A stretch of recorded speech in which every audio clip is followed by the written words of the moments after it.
ஒரு டிஃப்ரெண்ட்டுக்கு என்னோடய morning routine எப்படி இருக்குன்னு பார்க்கலாமா? மார்னிங் 3:45க்கே எந்திரிச்சிட்டேன். ஏன்னா எனக்கு இன்றைக்கி 5:15க்கே கிளாஸு.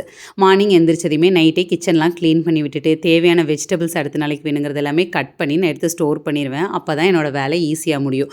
அந்த யோகா ரொட்டீன் முடிக்கிற வரைக்கும் மட்டும்தான் ரொம்ப ஸ்லோவாக போகும். அடுத்தடுத்து டக்கு டக்குன்னு எனக்கு பேக் டு பேக் ஒர்க் இருந்துகிட்டே இருக்கும். ஸோ முடிஞ்ச அளவு எல்லாத்தையுமே பிளான் பண்ணி நான் வச்சுருவேன். எனக்கு தேவையானது நான் என்ன சாப்பிட்றேன், அவங்களுக்கு என்ன சாப்பிட்றேங்கிறது எல்லாமே நான் பிளான் பண்ணி எடுத்து வச்சுருவேன்.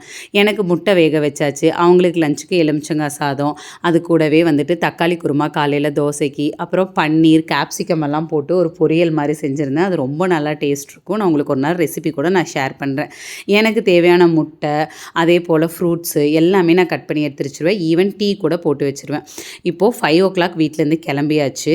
எனக்கும் அவருக்கும் என் ஹஸ்பண்டுக்கும் பக்கத்துலேயே கிளாஸ் அப்படிங்கிறனால இன்றைக்கி 2 பேரும் ஒன்றா தான் போனோம். இல்லைன்னா மோஸ்ட்டாக நான் தனியாக போகிற மாதிரி தான் இருக்கும். இந்த காலையில் இவ்வளோ ஆர்ப்பாட்டமாக இருக்க கோயம்புத்தூர் ரொம்ப பீஸ்ஃபுல்லாக ரொம்ப நல்லாயிருக்கும். இந்த மார்னிங் போகிறதே ஒரு நல்ல ஒரு எக்ஸ்பீரியன்ஸையும் சேர்த்தி கொடுக்கும்.